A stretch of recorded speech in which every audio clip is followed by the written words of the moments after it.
अस्सलाम वालेकुम स्टूडेंट्स। उम्मीद करते हैं आप सब खैरियत से होंगे। हम लोगों ने आज जो है वो नेक्स्ट टॉपिक स्टार्ट करना है 3 जून 1947 का मंसूबा। 3 जून प्लान के नाम से जो है वो इसको तारीख़ में याद किया जाता है। अब जैसे हम लोगों ने पहले जो है वो क़यादत पाकिस्तान का टॉपिक पढ़ा था, तो उसमें क्लियर कट जो है वो हमें पता चल गया था कि अब नेक्स्ट जो है वो हमारा कोई मुस्तक़बिल का फ्यूचर नहीं होगा, सिवाय इसके कि तकसीम हो जाए और मुसलमान और हिंदू जो है वो अलग अपनी जो है वो वतन जो है वो बसा लें। तो अंग्रेज़ हुकूमत ने जंग अज़ीम दोम के बाद बरसग़ीर को आज़ाद करने का इरादा जो है वो मुस्तकिल तौर पे कर लिया था। उनको पता था कि अब जो मुस्तक़बिल है बरसग़ीर का वो तकसीम के अलावा और आज़ादी के अलावा कुछ नहीं है, यानी वो ख़ुद ही जो है वो विड्रॉ जो है वो करने की कोशिश कर रहे थे। लेकिन तकसीम का तरीक़ेकार क्या होगा और उसको किस तरीके से जो है वो हिंदुस्तान और पाकिस्तान के दो ममालिक में तकसीम किया जाएगा, इसके अकॉर्डिंग जो है वो बरसग़ीर के अंदर बरतानवी हुकूमत ने काफ़ी कॉन्फ्रेंसेस कराई, बड़े मुज़ाकरात कराए गए, हिंदुओं के साथ भी बातचीत हुई, मुसलमानों के साथ भी बातचीत हुई, जिसके नतीजे में क्रिप्स मिशन और काबीना मिशन प्लान भी जो है वो बरसग़ीर में आए। इसके ऊपर कई तजावीज़ पर गौर किया गया था। इंडियन नेशनल कांग्रेस और दूसरी हिंदू जमातों का मौक़िफ़ था कि अंग्रेज़ बरसग़ीर को खाली करके चले जाएँ, यानी बरतानवी अंग्रेज़ जो हैं वो बरसग़ीर को छोड़ के चले जाएँ और तकसीम मत करें।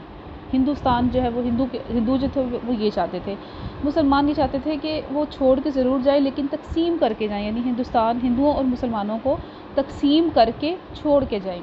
अब ये दो तरह के जो है वो तज़ादात थे नज़रियात में, क्योंकि अभी तक जितने भी हालात जो हैं वो बरसग़ीर में हुए 1857 से लेके 1947 तक, यानी जून 1947 से पहले तक, अब जितना आप लोगों ने डिस्कस किया वो क्लियर कट समझ में आ गई थी कि जो हिंदू थे वो मुसलमानों का साथ नहीं दे रहे थे। किसी भी मामले पे वो उनके प्लेटफॉर्म पे इकट्ठे नहीं होते थे, बल्कि इनको डॉज करने की कोशिश करते थे, जिसके नतीजे में जो उनकी आपस में झड़पें भी हुई और बहुत सारे ऐसे वाक़यात हुए जिसमें मुसलमानों को जो है ये बावर हो गया था कि अब हिंदुओं के साथ जब उनका जो ताल्लुक़ है वो मज़ीद नहीं रह सकता। और ये तो पॉसिबल ही नहीं था कि एक लंबे टेन्योर के लिए, लंबे अरसे के लिए जब वो मुसलमान और हिंदू इकट्ठे रह सकें। दोनों जमातों का मौक़िफ़ सुना गया, दोनों जमातों के मौक़िफ़ को जो है वो इसमें तज़ाद जो है वो पाया गया। अब तकसीम पे वो हरगिज़ आमादा नहीं थे। इसके बरक्स ऑल इंडिया मुस्लिम लीग की जो क़यादत थी, जो कायद-ए-आज़म कर रहे थे, उन्होंने मुस्लिम अक्सरियत इलाक़ों में आज़ाद और मुख्तार पाकिस्तान का क़याम का फ़ैसला किया था, यानी अपनी डिमांड उन्होंने पेश कर दी थी।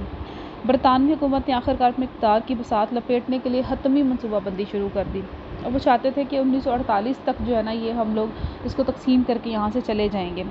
उस वक्त लॉर्ड वेवल थे, जो वाइसराय थे बरसग़ीर के, उनको जो है वो हटा के तो बरतानवी हुकूमत ने लॉर्ड माउंटबेटन को वाइसराय तैनात कर दिया बरसग़ीर का।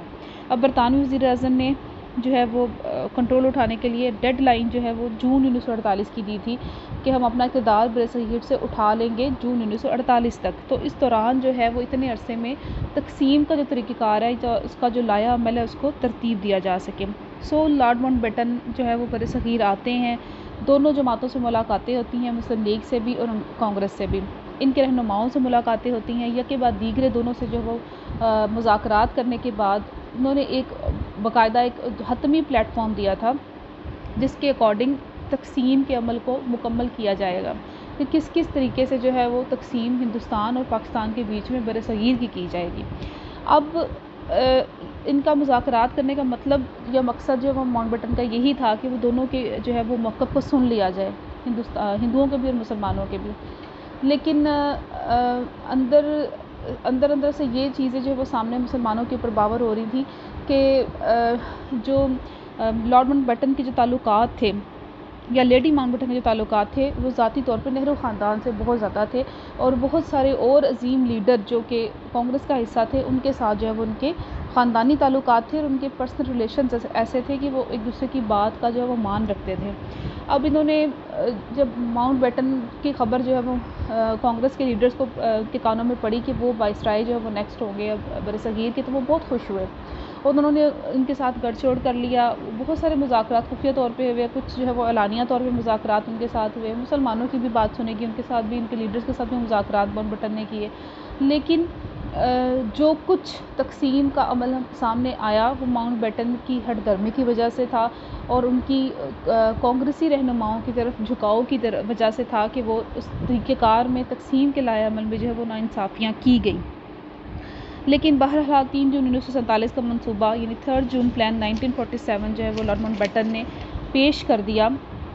तो दोनों जो नुमाइंदे थे, जब उनके सामने ये रखा गया कायद-ए-आज़म के सामने और कांग्रेसी रहनुमाओं के सामने, तो उन्होंने रेडियो पे तकारीर जो है वो अपनी नशर कर दी। कायद-ए-आज़म ने तकरीर का पाकिस्तान जिंदाबाद के नारे पे ख़त्म की, यानी फ़ाइनल उन्होंने ये कह दिया कि पाकिस्तान बन चुका है, यानी हम लोग इस तक़सीम से जो है वो खुश हैं और हम लोग इसको एक्सेप्ट करते हैं। तो कांग्रेसी रहनुमाओं ने भी और मुस्लिम लीग के रहनुमाओं ने भी जो है उसको खुले दिल से एक्सेप्ट किया।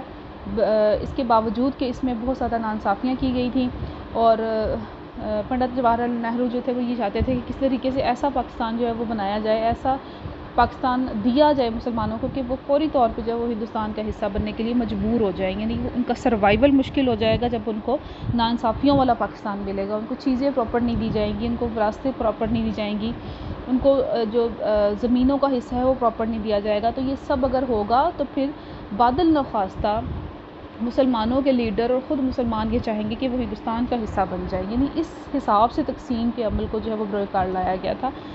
लेकिन आपको भी पता है अब आज पाकिस्तान जो है वो दुनिया के ऊपर किस तरह से छाया हुआ है और क्या क्या जो है वो तकलीफ़ें और मसाइब सहे, लेकिन फिर भी हिंदुओं के नज़र से हम लोग बच गए।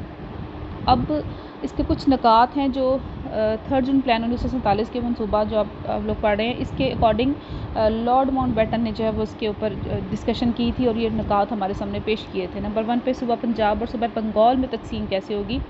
उन्होंने कहा था कि इन दोनों जो है वो सूबों की सूबाई असम्बलियों के मुस्लिम अक्सरियत और गैर मुस्लिम अक्सरियत के अज़ला के नुमाइंदे अलग अलग कसरत राय से इस बात का फ़ैसला करेंगे कि वो अपने सूबों की तकसीम चाहते हैं या नहीं। अगर दोनों में से एक ग्रुप ने भी तकसीम के हक़ में फ़ैसला दे दिया तो एक हदबंदी कमीशन कायम कर दिया जाएगा जो सरहदों का तयन करेगा। यानी इन दोनों सूबों का, सूबा पंजाब और बंगाल में, उन्होंने लोगों के ऊपर जो है वो उनके अज़ला के ऊपर जो है वो इस चीज़ का जो है फ़ैसला छोड़ दिया कि वो अपने सूबे की तकसीम चाहते हैं या कंबाइंड सूबा ही जो है वो हिंदुस्तान का हिस्सा बनेगा या पाकिस्तान का हिस्सा बनेगा। तो वो इनके ऊपर इज़ला के ऊपर छोड़ दिया गया था।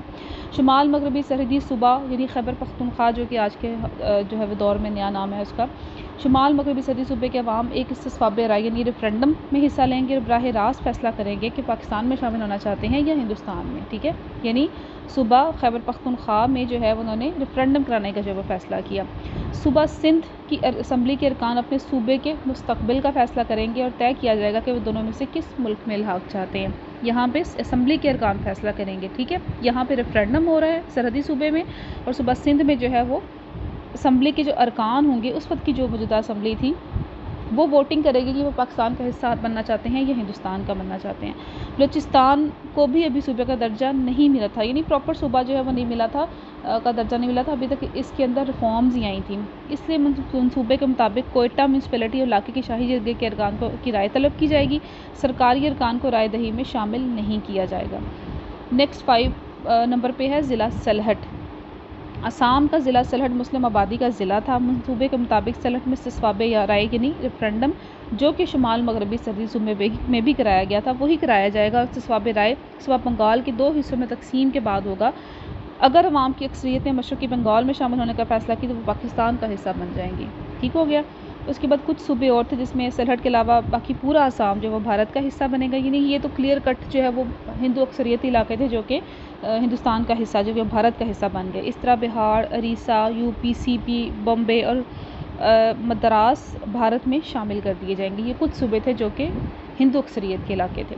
उसके बाद देसी रियासतें थी जिसको स्वदेशी रियासतें भी बोलते हैं। इनके हुक्मरान जो है वो राजे थे, नवाब थे जिनके पास ये इनकी रियासतें थी, जिनमें अहम रियासतें जम्मू कश्मीर है, कपूरथला, बीकानेर, हैदराबाद, दक्कन, स्वात, दीर, पटियाला, बहावलपुर और जूनागढ़ की रियासतें थी।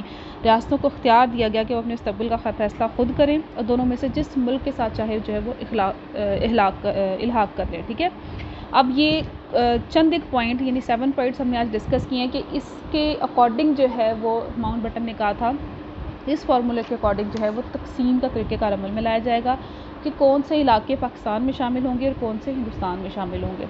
अब इसके ऊपर अमल करने के लिए कायद-ए-आज़म ने जब ये सारा फार्मूला सुना तो इसके ऊपर जो है वो उन्होंने इस चीज़ को एक्सेप्ट कर लिया कि ठीक है ये सब कुछ होगा और उसके अकॉर्डिंग तकसीम हम जो है वो कबूल करते हैं और किसी किस्म का हमारी तरफ से कोई इतराज़ नहीं होगा, क्योंकि वो चाहते थे कि किसी भी तरीके से हो लेकिन तकसीम हो जाए। मतलब एक अलग जो पहचान है, जो तशख़्ख़ुस है मुसलमानों का, वो उनको मिल जाए और किसी किस्म का कोई मसला जो है वो सामने ना आए। बात की बाद में देखी जाएगी कि किस किस्म के हालात जो वो मुसलमानों को फ़ेस करने पड़ेंगे। कुछ जो नाज़ायदा मुश्किलात थी वो भी उनके जो है वो नज़र में थी कि ये सब कुछ जो है वो मुसलमानों के साथ होने वाली हैं, लेकिन इसके बावजूद उन्होंने इस तक़सीम को एक्सेप्ट किया। अब इसके ऊपर जो अमल दरामद है, ये जो हमने मंसूबा आज सारा जो है वो डिस्कस किया, इसके ऊपर अमल दरामद कैसे किया गया। जो ये चीज़ें तक़सीम के लिए बताई थी कि जहाँ पे रेफ़रेंडम होगा, जहाँ पे जो है वो असम्बली के अरकान फ़ैसला करेंगे, तो आखिरकार ऐसा हुआ कि नहीं हुआ, ये हम लोग कल जो है वो इसके मंसूबे पर अमल के कुछ जो पॉइंट्स हैं वो हम लोग कल इसके ऊपर डिस्कस करेंगे। तब तक के लिए फ़ी अमान अल्लाह। अल्लाह हाफ़िज़।